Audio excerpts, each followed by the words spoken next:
आज हम शुरू करने जा रहे हैं फीमेल रिप्रोडक्टिव सिस्टम। अभी तक हमने पिछली क्लास में देखा मेल रिप्रोडक्टिव सिस्टम, जिसको हमने 4 पार्ट में डिवाइड किया हुआ है, first, second, third and fourth. बहुत ही बेहतरीन तरीके से हमने एक्सप्लेन किया हुआ है। आप जाइएगा, वीडियो पे देखिएगा, और कोई भी क्वेश्चन अगर आपके दिमाग में आता है तो आप उसको मैसेज करिएगा। क्लियर है? आइए, फिर बात आती हमारे थे कि अब हम लोग पढ़ने जा रहे हैं फीमेल रिप्रोडक्टिव सिस्टम, जो उससे ज्यादा इंपॉर्टेंट है। क्लियर है? क्योंकि ढेर सारे टॉपिक इसमें भी है, हम लोग इसलिए आराम से पढ़ें ताकि चीजें आराम से आपको समझ में आ जाए। क्लियर है? लेकिन बात यह है कि आपको हमारे साथ लगना है। जैसे हम आपको पढ़ा रहे हैं वैसे आप घर जाइएगा और घर जाकर डायग्राम बना करके विधिवत तरीके से उसे रेखांकित करिए, लिखिए, फिर एक एक पॉइंट को डिस्कस करिए। बहुत ही बेहतरीन तरीके से आपके दिमाग में सेट हो जाएगा और कोई भी क्वेश्चन छूटेगा नहीं। लगना पड़ेगा आपको हमारे साथ। ऐसा नहीं कि हम तो मेहनत आपको दे ही रहे हैं, लेकिन आप हमारे साथ नहीं लगेंगे तो अच्छा नहीं हो पाएगा। इसलिए आप हमारे साथ लगिए, पूरा पूरा टाइम आप फोकस करिए कि हमको 90 में 90 क्वेश्चन सही करने हैं। और मैं वादा करता हूँ आपसे 90 में 90 क्वेश्चन सही होकर रहेगा अगर आप हमारे साथ चलेंगे तब। चलने का मतलब कि जैसे आप पढ़ा रहे हैं वैसे आप पढ़िए, और पढ़ने के साथ साथ रिवीजन हमेशा करते रहिए। एक टारगेट बनाइए कि दिन में कम से कम 2 घंटा हमको बायो रिवीजन करना है। क्या करना है? 2 घंटा बायो रिवीजन करना है। जब आप रिवीजन करोगे बार बार आपके दिमाग में जाएगा और बिल्कुल आपके दिमाग में सेट हो जाएगा।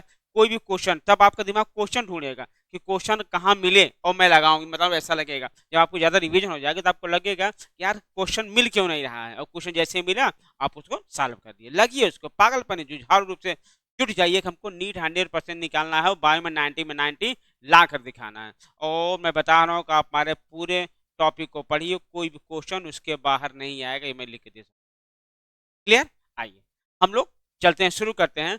फीमेल रिप्रोडक्टिव सिस्टम बोले तो मादा जनन तंत्र। क्लियर है? आइए पहले देखते हैं कि आखिर जो मादा जनन तंत्र होता है यानी फीमेल रिप्रोडक्टिव पार्ट होता है, उसमें कौन कौन से टॉपिक आते हैं। कौन कौन से टॉपिक आते हैं आप, या कौन कौन से जनन अंग हैं। तो पहले हम जान लें कि मादा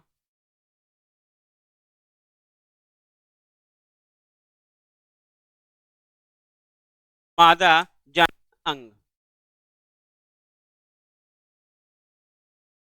मादा जनन अंग। ठीक है बेटा, आइए मादा जनन अंग में हम लोग देखते हैं कि बहुत ही बेहतरीन टॉपिक है, बस आपको लगना है। मैं बता रहा हूं कि आप सिर्फ पढ़ते जाइए, कोई भी क्वेश्चन आपका छूट नहीं सकता यार। कोई भी एग्जाम देखिए, बोर्ड दीजिए, नीट दीजिए, मेरे साथ सिर्फ आप लगे रहिए। पूरा का पूरा क्वेश्चन भी मैं सॉल्व कराऊंगा। मोस्टली मैं क्लास लेता हूँ संडे को, लाइव क्लास रहती है 10 बजे से, देखिएगा। उसमें साला मैं क्वेश्चन सॉल्व करता हूँ, देखिए मजाक मजाक पूरे पूरे क्वेश्चन सॉल्व हो जाते हैं। क्लियर? आइए देखा जाए तो हमने कहा मादा जनन अंग में कौन कौन से पार्ट है। सबसे पहली चीज देखा जाए, कहते हैं उसमें एक जोड़ी अंडाशय, जिसे हम लोग बोलते हैं प्राथमिक जनन अंग। एक जोड़ी क्या रहेगा? अंडाशय रहेगा। और क्या रहेगा? एक जोड़ी एक जोड़ी अंडवाहिनी। एक जोड़ी क्या रहेगा? अंडवाहिनी, जिसे हम लोग बोलते हैं ओविडक्ट। क्या बोलते हैं? ओविडक्ट या फैलोपियन ट्यूब। क्लियर है? आइए, और फिर इसके बाद हम लोग आते हैं, एक जोड़ी हो गया। अब आपका रहेगा एक गर्भाशय। क्या रहेगा? एक गर्भाशय। और क्या रहेगा? एक रहेगा गर्भाशय ग्रीवा। गर्भाशय ग्रीवा। एक एक टॉपिक हम लोग पढ़ेंगे, कोई भी क्वेश्चन आपका छूटेगा नहीं। फिर आपका एक गर्भाशय ग्रीवा, एक आपका रहेगा योनि, और एक आपका रहेगा भग, और एक जोड़ी स्तन। इतनी चीजें हम लोगों को पढ़ना है। क्लियर है? एक जोड़ी अंडा से, एक जोड़ी अंडवानी, एक गर्भाशय, एक गर्भाशय ग्रीवा, एक योनि, और एक भग, और एक जोड़ी स्तन। इन सब के बारे में हमको पढ़ना है। बहुत बेहतरीन तरीके से पढ़ना, स्टेप बाय स्टेप हम लोग पढ़ेंगे, और देखिएगा कितने बेहतरीन तरीके से सारा का सारा टॉपिक हमारा कंप्लीट हो जाए। तो ध्यान रखिएगा, पूरा मादा जननांग पार्ट है, यानी फीमेल रिप्रोडक्टिव सिस्टम है। क्लियर है? कोई चीज पाने के लिए आपको जोश और जुनून चाहिए, पागल होना पड़ता है। ये ध्यान रखिएगा, अगर किसी टारगेट को जीतने के लिए हमको लग रहा है यार 1% में मैं जान से जीतने का, तो पूरी पूरी लाइफ लगा दो यार, जीवन लगा दो। जो लोग टाइम खराब करते हैं मोबाइल चलाने में या दोस्तों से गपशप करने के, भैया 2-4 साल जो है बिल्कुल स्लीप मोड में आ जाओ, सिर्फ पढ़ाई। किस पे जुड़ जाओ? सिर्फ पढ़ाई। मैं बता रहा हूँ कितनी आसानी से नीट निकल जाएगा कि आप सोच भी नहीं सकते हैं। क्लियर? आइए अब हम लोग क्या करेंगे, ये तो हमने देख लिया यहाँ पर। अब हम लोग इसको कहाँ देखते हैं? डायग्राम में देखते हैं। क्या देखते हैं? डायग्राम में। ठीक है, आइए देखा जाए डायग्राम। हम लोग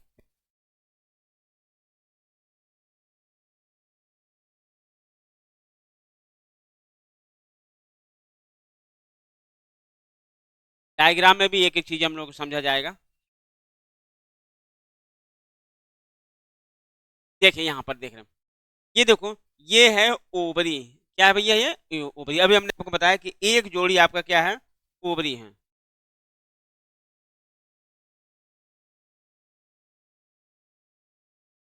ठीक है, आइए ओवरी यानी एक ओवरी यहाँ पर है और एक ओवरी यहाँ पर, यानी एक जोड़ी आपकी क्या है? ओवरी। यानी बोले तो अंडाशय। एक जोड़ी क्या है? अंडाशय। एक यहाँ पर है और एक यहाँ पर है। पहला काम हम लोग क्लियर हो गया। देखिए ओवरी से सटा हुआ एक ये पोर्शन बना हुआ, हम लोग इधर देख लेते हैं। देखिए यहाँ पे क्या बना हुआ है? ये पूरा का पूरा आपका है अंडवाहिनी, या जिसको हम लोग बोलते हैं फैलोपियन ट्यूब। इसमें पहला पार्ट आपका फिम्बरी है। कौन सा? फिम्बरी। दूसरा पार्ट यहाँ पे जो निकल के आता है आपका, क्या कहते हैं?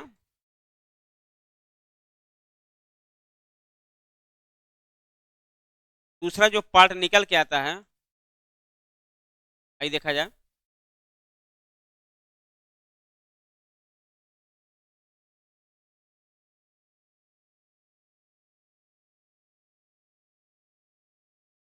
हाँ आइए, ये देखिए ये वाला पोर्शन और आपका ये वाला पोर्शन। क्लियर? और एक आपका ये पोर्शन आपका हो जाएगा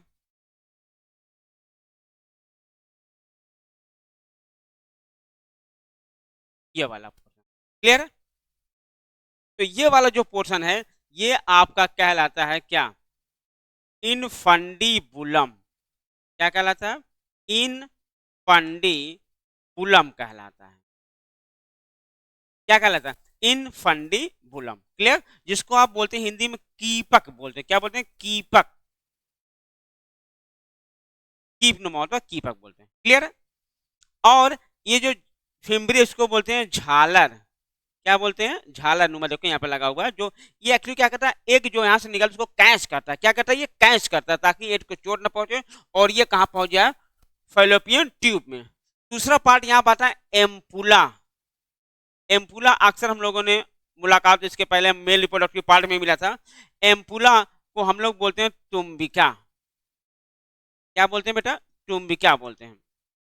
ठीक है, और इसके बाद आपका लास्ट आता है इस्थमस। इस्थमस जिसको बोलते हैं, या संकीर्णक बोलते हैं। क्या बोलते हैं? संकीर्णक। तो ये देखिए आपके कितने पार्ट हो गए यहाँ पे, ध्यान रखिएगा। कौन कौन से पार्ट है? देखिए पहला आपका क्या हो गया? झालर। दूसरा क्या हो गया? इनफंडीबुलम। तीसरा आपका क्या हो गया? एम्पुला। और चौथा क्या हो गया? आपका इस्थमस। ये चारों पार्ट मिल करके बनाते हैं आपका फैलोपियन ट्यूब। क्या बनाते हैं बेटा? फैलोपियन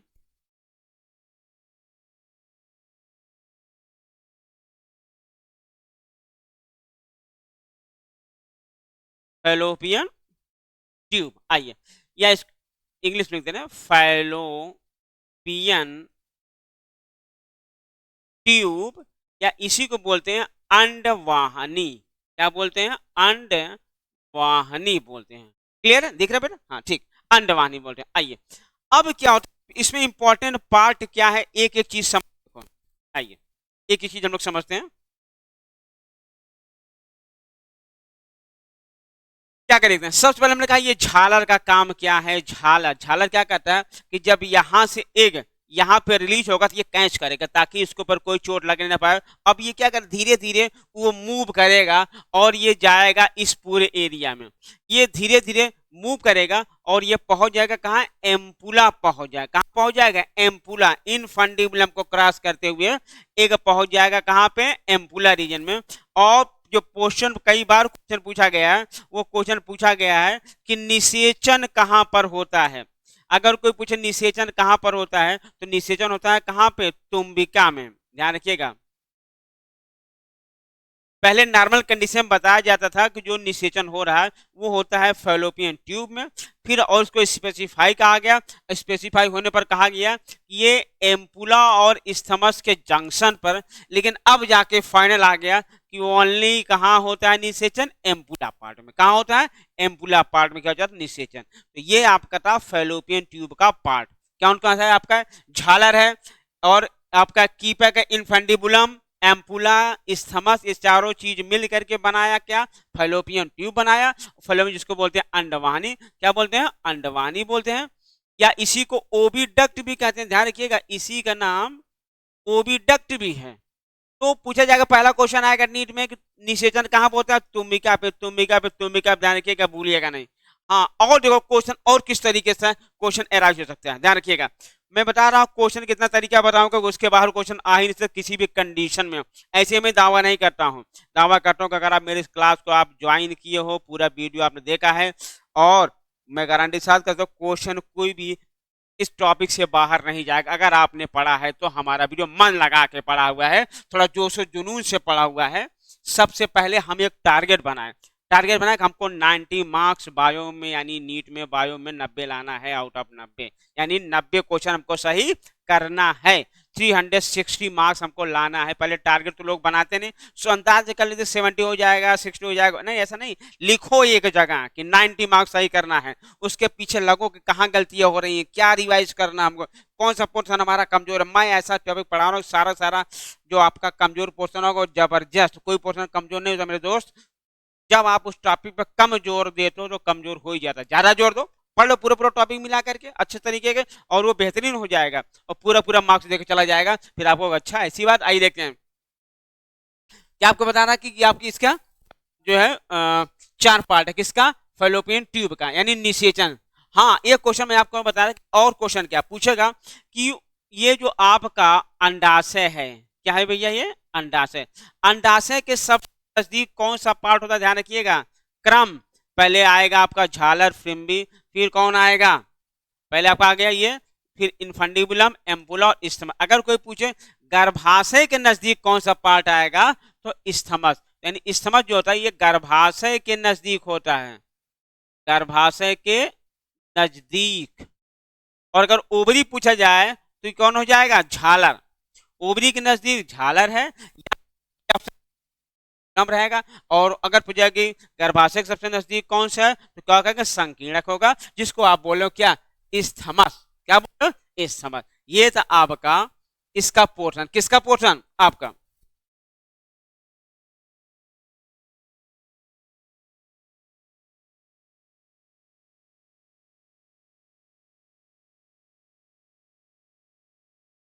क्या कहते हैं इसका पोर्शन आपका, अ,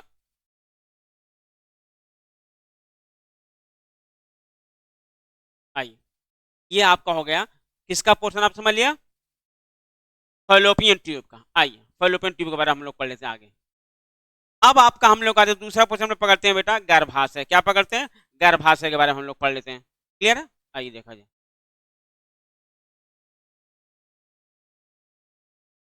आइए,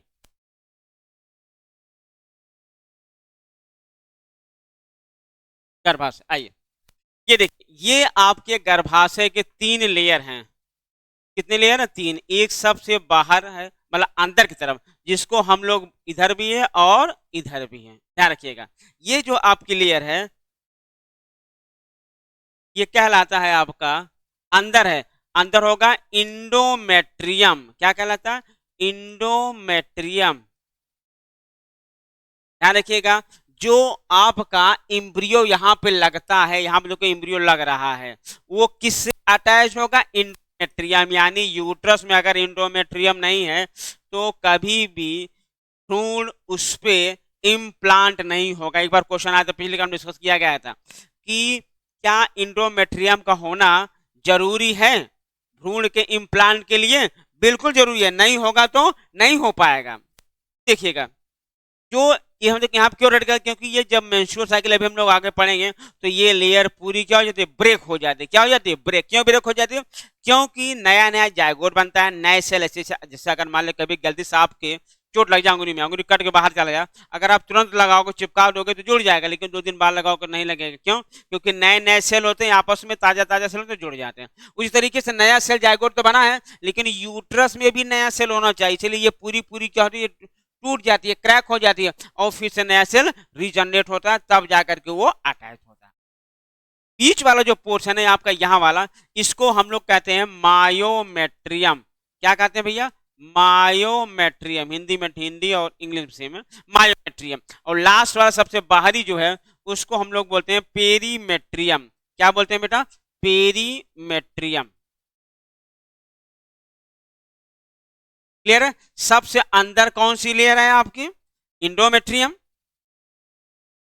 1 नंबर इंडोमेट्रियम, 2 नंबर मायोमेट्रियम, और सबसे बाहर कौन सा है, पेरीमेट्रियम। ध्यान रखिएगा 3 है। ये पूरा पूरा क्या, गर्भाशय के अस्तर हैं भैया, ध्यान रखिएगा। ये आपके गर्भाशय के अस्तर हैं। गर्भाशय क्या है, अस्तर। अभी लोग गर्भाशय अलग से पढ़ा जाएगा, अभी हम लोग सिर्फ क्या पूछा, गर्भाशय का अस्तर। ये देखो लिखा हुआ इंडोमेट्रियम और बाहर पेरीमेट्रियम। क्लियर है। और ये बीच वाला क्या था, मायोमेट्रियम। Very good.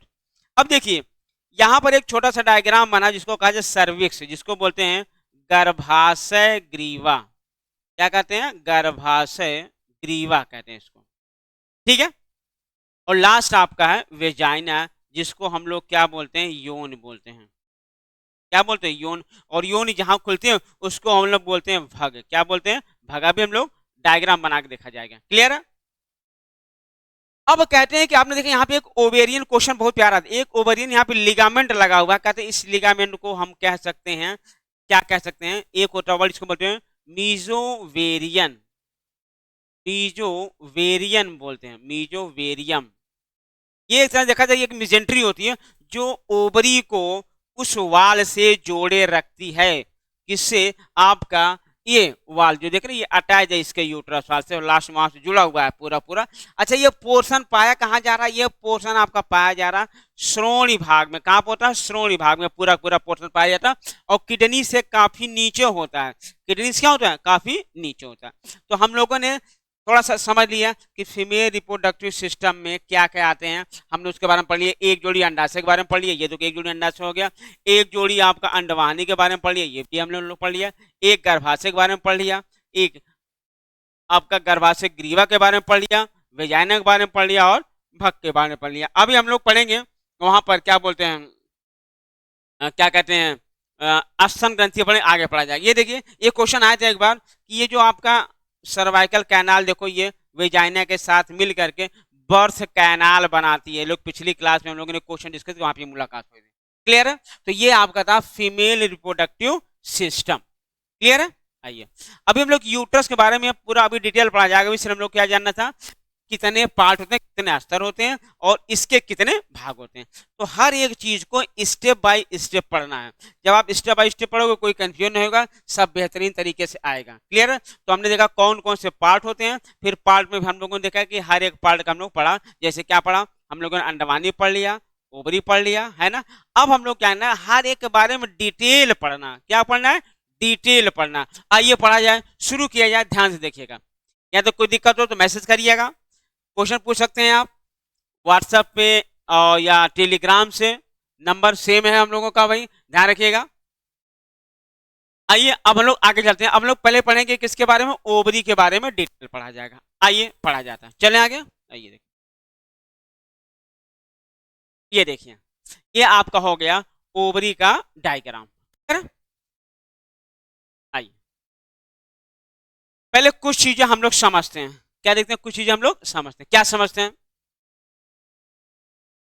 पहली चीज तो ओवरी मिला 3 स्तर होता है। ओवरी के चारों तरफ जो अस्तर बने हैं वो 3 अस्तर होते हैं। कितने अस्तर होते हैं, 3 अस्तर होते हैं। आइए देखा जाए कौन कौन से अस्तर हैं। कुछ तो हमको दिखाई नहीं दे रहा, उसको हम देख लेते हैं।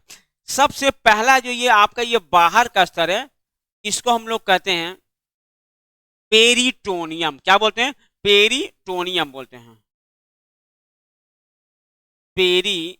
टोनियम स्तर, ये सबसे बाहर का स्तर है। उसके बाद दूसरा आपका आता है जर्मिनल एपिथीलियम। क्या आता है? जर्मिनल एपिथीलियम आता है, जर्मिनल एपिथीलियम आता है।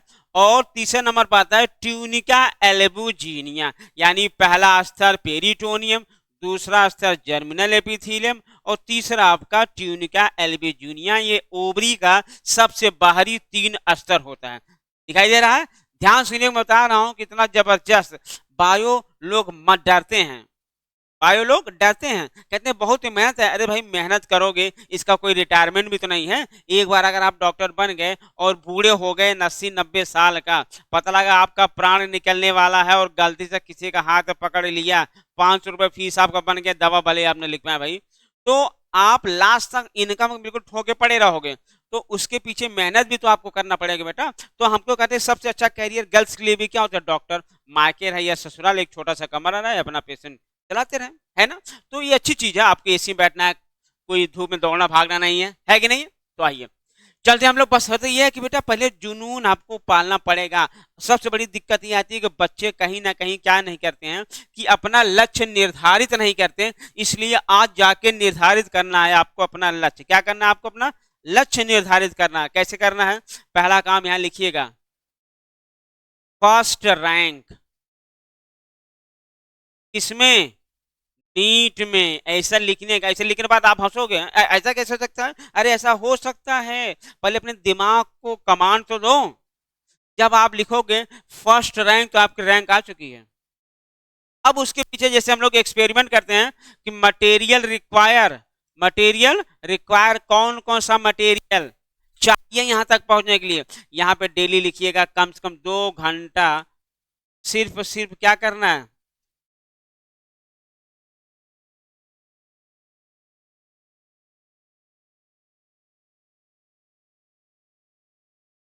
2 घंटा क्या? यहाँ पे 2 घंटा क्या करना है? सिर्फ और सिर्फ रिवीजन करना है। डेली रखिए 2 घंटा रिवीजन का।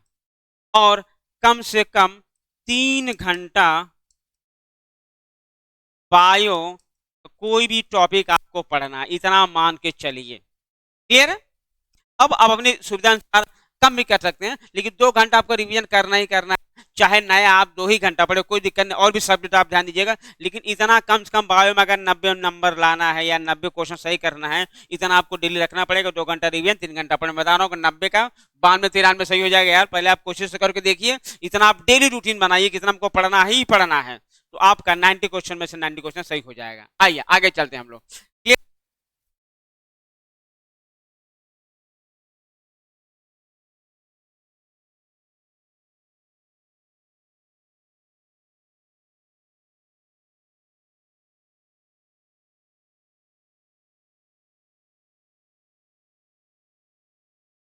ध्यान रखिएगा, ये मेहनत अगर आप करेंगे रिजल्ट तो मिलेगा बेटा, नो डाउट। आप सिर्फ हमारे साथ लगे रहिए और बस आप पूरा पढ़ते रहिए। आइए देखा जाए, आगे चलते हैं हम लोग। अब एक चीज, आपने 3 लेयर देख ली। अब कहते हैं इसको 2 पार्ट में डिवाइड किया। जो बीच वाला पोर्शन है बेटा, इसको हम लोग पढ़ते हैं मेडुला। क्या पढ़ते हैं? मेडुला पढ़ते हैं। क्या पढ़ते हैं बेटा? मेडुला पढ़ेंगे, मेडुला। और ये जो किनारे का पोर्शन होता है, इसको हम लोग बोलते हैं कॉर्टेक्स। क्या बोलते हैं? कॉर्टेक्स। अब आइए ध्यान करते हैं, कॉर्टेक्स हो गया। अब हम लोग चलते हैं और अंदर पढ़ने के लिए। देखिए कैसे, यहाँ पे देखिए, यहाँ लिखा हुआ है कि प्राइमोडियल फॉलिकल, यानी छोटे छोटे फॉलिकल्स, जिसको हम लोग कह सकते हैं पुटिकाएं। क्या कह सकते हैं? पुटिकाएं। ये जर्मल एपिथेलियम का ढेर सारी चीजें यहाँ पे बनी रहती हैं, और इसके बाद वो धीरे धीरे होती हैं, जिसको बोलते हैं प्राइमरी फॉलिकल। क्या बोलते हैं? प्राइमरी। देख रहा हूं ढेर सारा लिखा हुआ डेवलपिंग फॉलिकल। धीरे धीरे ये बनता चला, पहले प्राइमरी फॉलिकल होगा, फिर आपका क्या होगा? Secondary follicle. इसको आप क्या कहते हो? सेकेंडरी फॉलिकल कह सकते हो। क्लियर है? और सेकेंडरी फॉलिकल के बाद आएगा ये आपका मैच्योर ग्राफियन फॉलिकल। क्या आएगा? Mature Graafian follicle. आइए कैसे इसको और अच्छे समझते हैं हम लोग। पहले ध्यान देखो, यहाँ पे अच्छे समझते हैं। पहले कहते हैं, ये आपने कहा ये देखो यहाँ पर ये आपका है प्राइमरी फॉलिकल। क्या है बेटा? Primary follicle. इसके ऊपर यहाँ पे देखो ऐसे लेयर लगी हुई है। क्लियर है? कौन सी लेयर है? जोना, जोना पेलुसिडा। कौन सी लेयर है? Zona pellucida. क्लियर है? अब जोना पेलुसिडा देखो यहाँ पर क्या है, ये आपका प्राइमरी फॉलिकल है। क्या ये बेटा? प्राइमरी फॉलिकल है। और जिसमें किसका स्तर है? Zona pellucida. और तो और कुछ इसके ऊपर आपके ग्रैनुलोसा सेल भी लगे होते हैं। क्या लगे होते हैं बेटा? ग्रैनुलोसा सेल, ग्रैनुलोसा सेल लगे होते हैं। ये आपको हो गया प्राइमरी फॉलिकल। क्या हो गया बेटा?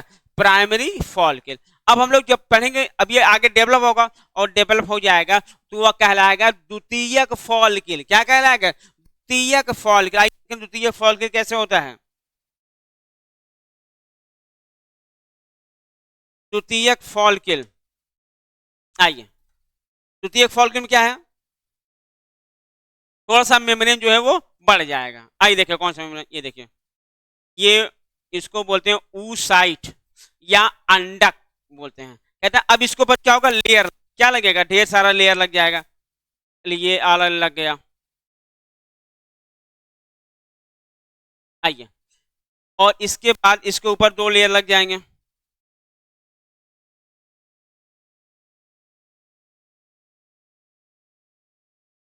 एक लेयर ये हो गया और एक लेयर आपका ये हो गया। ये आपका क्या हो रहा है? Secondary oocyte. क्या हो रहा है? Secondary oocyte.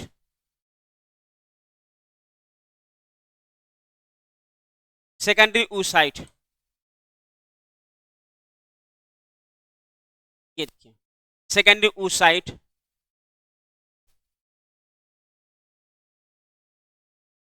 ये पूरा यहाँ पे लगा हुआ है और बीच में एक गैपिंग छुटी हुई है। तो यहां पर आपका इसको बोलते हैं थीका एक्सटर्ना, थीका एक्सटर्ना। इसके अंदर होगा आपका थीका इंटरना। फिर आपका आ जाएगा, क्या कहते हैं उसको? Zona pellucida. क्या आ जाएगा? Zona pellucida. क्लियर है? जो पेलुसिडा के बाद आपको कुछ छोटे छोटे आएंगे, क्या कहते हैं उसको? Granulosa cell. क्या कहते हैं? Granulosa cell. तो छोटे छोटे छोटे यहाँ पे रहेंगे ऐसे किनारे किनारे। ठीक है? तो यहाँ पे तीन लेयर है, इसको हम कहते हैं शॉर्ट में टी टी जेड। पहले मिलेगा जेड, फिर मिलेगा टी टी जेड। इसके बाद यानी यहाँ पे देखो ये खाली हो रहा है, इसको बोलते हैं वेस्किल। क्या बोलते हैं? वेस्किल। या इसको आगे चल के बोलेंगे इसको एंट्रम। क्या बोलेंगे बेटा? एंट्रम। उसको बोलेंगे हम, ये तो आपका हो गया कौन सा? द्वितीय यानी सेकेंडरी ऊ साइड इसको बोलते हैं। क्या बोलते हैं?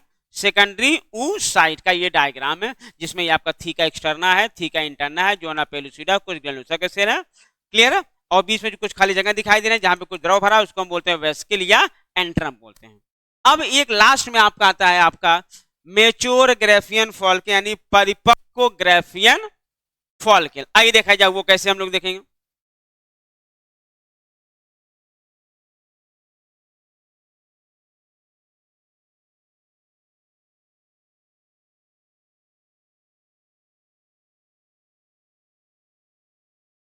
क्लियर? आइए, क्लियर?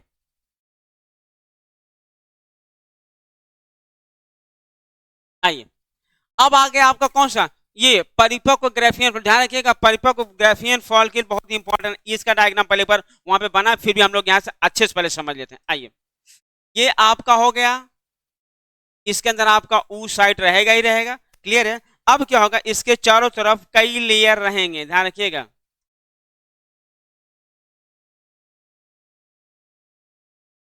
ये आपका हो गया जोना पेलुसिडा। ध्यान रखिएगा, और इसके बाद आपका आ जाएगा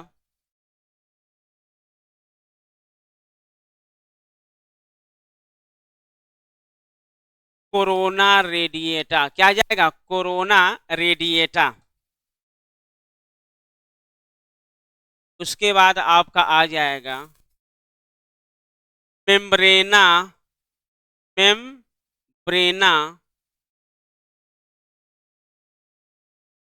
ग्रैनुलोसा, क्या आ जाएगा, मेम्ब्रेना ग्रैनुलोसा। उसके बाद आपका क्या आ जाएगा, ध्यान रखिएगा, थीका इंटरना, थीका इंटरना आ जाएगा। क्लियर है? उसके बाद क्या आ जाएगा,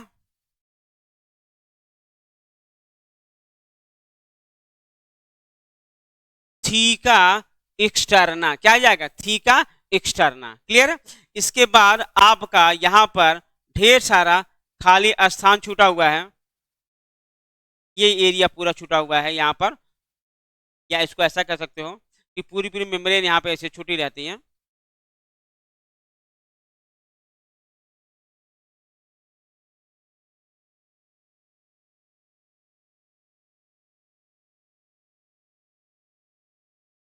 ये इसको हम लोग बोलते हैं एंट्रम। क्या बोलते हैं, एंट्रम। कहते हैं यहाँ पर जो आपका ये मेम्ब्रेना ग्रैनुलोसा था, यहाँ पे था कोरोनरी एरिया के बाद, ये आपका जो ये लिखा मेम्ब्रेना ग्रैनुलोसा, ये मिल के बनाते एक अलग से स्ट्रक्चर जिसको बोलते हैं ये बहुत प्यारा नाम है उसका,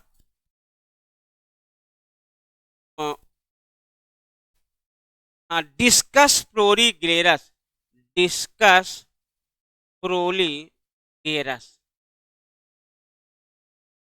क्लियर? डिस्कस प्रोरीगेरस या डिस्कस ओफेरगस, ओफेरगस। ध्यान रखिएगा, ये कुछ सेल होती हैं जो इस उस साइड्स को घेरे रहती हैं चारों तरफ से, और उसके अंदर आपका लेयर क्या होता है, आपका कोरोना रेडिएटा, यानी सब होता है, और फिर आपका कोरोना रेडिएटा। फिर कभी कभी इसका क्रम भी आपको याद रखने, ध्यान के पहले इसको क्रम आपको बता दें, नहीं तो पता लगा आप भूल गए तो गड़बड़ी हो जाएगी। सबसे अंदर क्या मिलेगा आपको, कोरोना रेडिए सॉरी जोना पेलुसिडा, दूसरा कोरोना रेडिएटा, तीसरा आपका मेम्ब्रेना ग्रैनुलोसा, चौथा इंटरना, और पांचवा क्या रहेगा, एक्सटर्ना। ध्यान रखिएगा, ये क्रम आपको याद रखना बहुत जरूरी है, क्योंकि क्वेश्चन कई बार क्रम से पूछ लेता है, कौन पहले रहेगा कौन बाद में रहेगा। ध्यान रखिएगा इस चीज का, पहला कौन सा आपने दिया, जोना, दूसरा कोरोना, तीसरा मेम्ब्रेना, चौथा इंटरना, और पांचवा क्या है, एक्सटर्ना। ये आपका है कौन सा, मेच्योर ग्राफियन फॉलिकल। अब क्या होगा, अब एक प्रोसेस होगा जिसको कहा जाएगा ओव्यूलेशन। ध्यान रखिएगा, क्या कहलाएगा, ओव्यूलेशन, जहां पर एक हार्मोन काम करेगा LH, ध्यान रखिएगा, और यहां पर ओवम क्या हो जाएगा, रिलीज हो जाएगा। ओवम क्या हो जाएगा, रिलीज। किस दिन होगा, ये भी क्वेश्चन पूछा गया, 14वें दिन। किस दिन होगा, 14वें दिन। ध्यान रखिएगा, ओव्यूलेशन। अब क्या होगा, जैसे आप लोग अंडा फोड़ तो अंडा फोड़ कैसे निकाल देते हो, व्हाइट वाला बच जाता है, वैसे व्हाइट वाला पोर्शन यहाँ पे बच जाएगा, और जो यहाँ पे रिलीज हो गया वो क्या था, आपका ओवम था, और उस पर कौन सा हार्मोन काम किया, LH। प्रोसेस क्या है, ओव्यूलेशन। किस दिन, 14वें दिन। ध्यान रखिएगा, अगर आपको ये तीन में से एक ना क्वेश्चन आपको आना ही आना है, क्या आएगा कि इस प्रोसेस क्या कहते हैं, ओव्यूलेशन, कौन सा हार्मोन, LH, और किस दिन, 14वें दिन। ये चीज क्लियर हो गई पूरी तरीके से। ये हम लोग पढ़ेंगे मेंस्ट्रुअल साइकिल में, कब पढ़ेंगे, मेंस्ट्रुअल साइकिल में पढ़ेंगे। इसके बाद जो ये पोर्शन बचा, इसको आप कहा, देखो धीरे धीरे लिखा, डेवलपिंग कार्पस ल्यूटियम, यहाँ पे बन गया कार्पस ल्यूटियम। क्या बन गया, कार्पस ल्यूटियम। अब कार्पस ल्यूटियम क्या करेगा, प्रोजेस्ट्रॉन का श्रावण करेगा। किसका, प्रोजेस्ट्रॉन का श्रावण करेगा, ताकि गर्भाशय की जो दीवार है धीरे धीरे मेंटेन हो। उसको पता है कि अब इसकी जो माँ है, यानी ओवम की जो माँ है वो कौन होती है, कार्पस ल्यूटियम, सॉरी कौन होता है, कार्पस ल्यूटियम। जानते हैं हमारी बच्ची गई, इसकी शादी होने वाली है, हम लोग जब मेंस्ट्रुअल साइकिल पढ़ेंगे बहुत बेहतरीन तरीके से पढ़ेंगे, वहां पर देखा जाएगा कैसे ये इसके माँ का रोल अदा करती है। अब अगर निषेचन हो गया तो लगातार कार्पस ल्यूटियम प्रोजेस्टेरोन का श्रावण करेगा, और कुछ दिन के बाद प्लेसेंटा बन जाएगा, काम खत्म हो जाएगा। लेकिन अगर निषेचन नहीं हुआ, यहां पर क्या नहीं हुआ, निषेचन, अगर मान लीजिए निषेचन नहीं हो पाया तो ये कन्वर्ट हो जाएगा कार्पस एल्बिकेंस में। किसमें हो जाएगा, कार्पस एल्बिकेंस में, और प्रोजेस्टेरोन का जो श्रावण हो जाएगा वो हो जाएगा कैंसिल। प्रोजेस्टेरोन श्रावण क्या हो जाएगा, कैंसिल। जब प्रोजेस्टेरोन श्रावण कैंसिल हो जाएगा तो फिर से मेंस्ट्रुअल साइकिल नई शुरू हो जाएगी। अब क्या ध्यान क्या करना है, जो कार्पस ल्यूटियम होता है बेटा ये होता है येलो कलर का, किस कलर का, येलो कलर का, जबकि कार्पस एल्बिकन्स होता है किस कलर का, व्हाइट कलर का, किस कलर का, व्हाइट कलर का। ध्यान रखिए कि सारी चीजें आपसे पूछी जाएगी कि कार्पस ल्यूटियम किस कलर का, येलो कलर का, क्यों, उसमें एक ल्यूटिन नाम का पिगमेंट होता है, क्या होता है, ल्यूटिन नाम का पिगमेंट होता है, जिसका ना ये कैसा होता है, येलो होता है, और ये होता है व्हाइट कलर। व्हाइट कब होगा, व्हाइट एल्बिकस, जैसे समझ लो इसकी माँ पीली साड़ी पहन करके देख रही बिटिया हमारा काम निषेचन होने जा रहा है, निषेचन होगा तो खुशी, अगर नहीं होता तो उसकी माँ पगला जाती है, पीली साड़ी उतार के फेंक देती है और फिर पहनने लगती है कौन सी, सफेद साड़ी, और वो क्या है, वो कार्पस एल्बिकन्स बन जाती है, क्या बन जाती है, कार्पस एल्बिकस, और फिर से यही एक काले पॉइंट के रूप में ओवरी में, किस पॉइंट के रूप में बेटा, काले पॉइंट के रूप में यहाँ ओवरी में धब्बे के रूप में पड़ जाती है, निशान के रूप में पड़ी जाती है। ये है पूरा आपका ओवरी के अंदर कैसे धीरे धीरे एग बनते हैं, हमने आपको पूरा डायग्राम से बनाया, प्राइमरी सेकेंडरी टर्स, primary secondary mature Graafian follicle, उसके पूरे मेम्ब्रेन हमने आपको बताया, यहाँ पे डायग्राम बना हुआ है, आपको दिखाया कि ओवल्यूशन प्रोसेस, कौन सा हार्मोन, भूलिएगा नहीं कई बार क्वेश्चन आया है, कौन सा हार्मोन वहां पे काम कर रहा है, ध्यान रखिएगा, ये कई बार आया, इसको हम फिर से आपको रिपीट करा दे रहे हैं, यहाँ पर ये जो फिर से आपको बता दे रहे हैं, ध्यान रखिएगा, क्योंकि क्वेश्चन बेटा यहाँ से आता है जरूर से जरूर, इसलिए हम फिर से बता दे रहे हैं। ये देखिए, इस प्रोसेस को आपने क्या नाम दिया भैया, कौन सा हार्मोन है, एलएच है, किस दिन होगा, 14वें दिन, इसमें तीनों में से एक क्वेश्चन आना ही आना है, इसको आप भूलिएगा नहीं। उसके बाद अब देखो इसको कैसे, एक तो पूछेगा ओवल्यूशन प्रक्रिया को कौन सा हार्मोन प्रमोट करता है, वो हार्मोन कौन है, एलएच। इसी क्वेश्चन को पलट देगा, पूछेगा कार्पस ल्यूटियम के निर्माण में कौन सा हार्मोन काम करता है, तभी एलएच। 14वें दिन कौन सा हार्मोन बढ़ जाता है, वो भी कौन है आपका, एलएच। तो तीन क्वेश्चन ऐसे बन गया, ओवल्यूशन को प्रमोट कौन करेगा, एलएच, या इसी को सर्ज बोलते हैं, सर्ज ऑफ एलएच। तो ओवल्यूशन को प्रमोट करेगा एलएच, कार्पस ल्यूटियम के निर्माण को भी प्रमोट करेगा एलएच, और 14वें दिन इसकी मात्रा बढ़ जाएगी, वो को भी कौन होगा, एलएच। एलएच का फुल फॉर्म आपको बता दें, एलएच का जो फुल फॉर्म आपका होता है,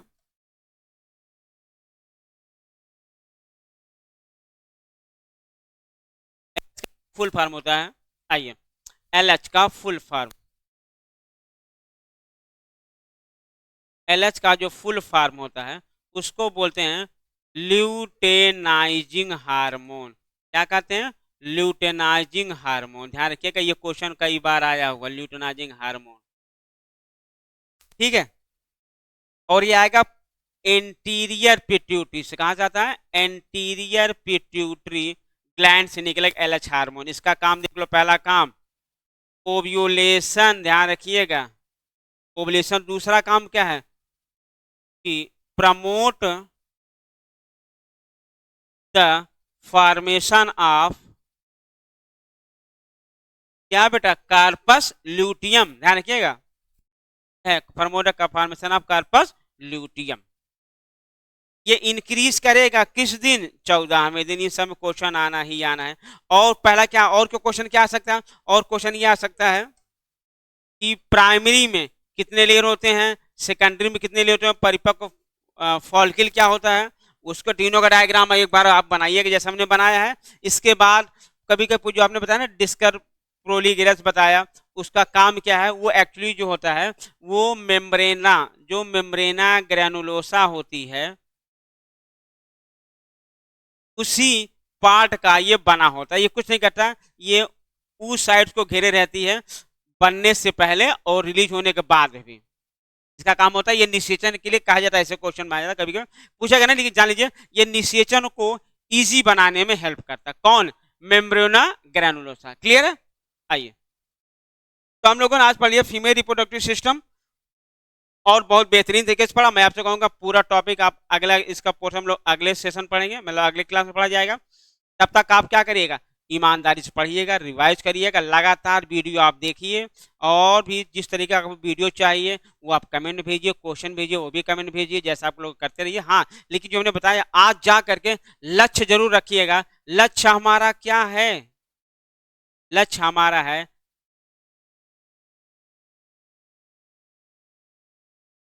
लक्ष्य हमारा है कि 90 क्वेश्चन सही करनी है। किसमें? नीट में 90 क्वेश्चन सही करना। उसके लिए चाहे जो करना पड़े हमको करना पड़ेगा।